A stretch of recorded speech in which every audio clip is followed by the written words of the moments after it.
অস্ট্রেলিয়ায় সফররত অবস্থায় বিতর্কিত মন্তব্যের জেরে জনপ্রিয় ইসলামী বক্তা মাওলানা মিজানুর রহমান আজহারের পর এবার আস-সুন্নাহ ফাউন্ডেশনের চেয়ারম্যান ও ইসলামিক স্কলার শায়খ আবদুল্লাহর ভিসা বাতিল করেছে দেশটির সরকার।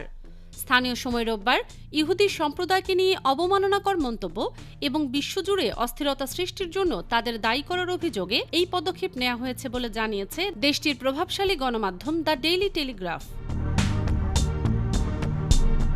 প্রতিবেদনে বলা হয়েছে, শায়খ আবদুল্লাহর সম্প্রতি অস্ট্রেলিয়া সফরকালে সিডনিতে আয়োজিত একটি অনুষ্ঠানে বক্তব্য দেওয়ার কথা ছিল, কিন্তু তার আগের কিছু ভিডিও বক্তব্য প্রকাশ্যে আসার পর বিতর্ক শুরু হয়।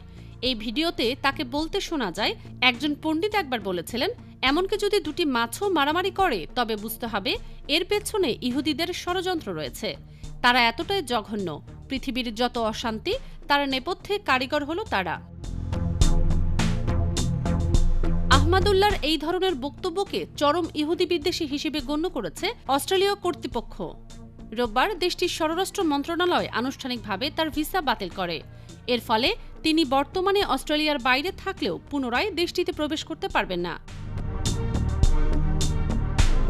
শায়খ আবদুল্লাহ ইসলামিক প্র্যাকটিস অ্যান্ড দাওয়াহ সার্কেলের আমন্ত্রণে আ লেগেসি অফ ফেইথ নামক একটি ট্যুরে যোগ দিতে অস্ট্রেলিয়া গিয়েছিলেন। শনিবার সন্ধ্যায় সিডনির পাঁচ বলে তার প্রধান বক্তা হিসেবে থাকার কথা ছিল, তবে ভিসা জটিলতা ও বিতর্কের মুখে তিনি আগেই অস্ট্রেলিয়া ত্যাগ করেন। অস্ট্রেলিয়ার অভিবাসন বিষয়ক সহকারী মন্ত্রী ম্যাট থিসল্যাট-ওয়েট স্কাই নিউজকে দেয়া এক সাক্ষাৎকারে বলেন, যারা ইহুদি বিদ্বেষী বা ইসলামফোবিক মতাদর্শ ছড়ায় তাদের প্রতি আমাদের কোনো সহনশীলতা নেই।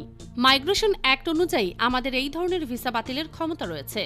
তিনি আরও উল্লেখ করেন যে এর আগে অপর বাংলাদেশি বক্তা মিজানুর রহমান আজহারের ক্ষেত্রেও একই পদক্ষেপ নেওয়া হয়েছিল। অস্ট্রেলিয়ার স্বরাষ্ট্র মন্ত্রণালয় এখন খতিয়ে দেখছে যে শায়খ আবদুল্লাহকে স্থায়ীভাবে অস্ট্রেলিয়ায় নিষিদ্ধ করা হবে কিনা। এই সপ্তাহের শুরুর দিকেই এই বিষয়ে চূড়ান্ত সিদ্ধান্ত আসতে পারে। IBTV USA, new York.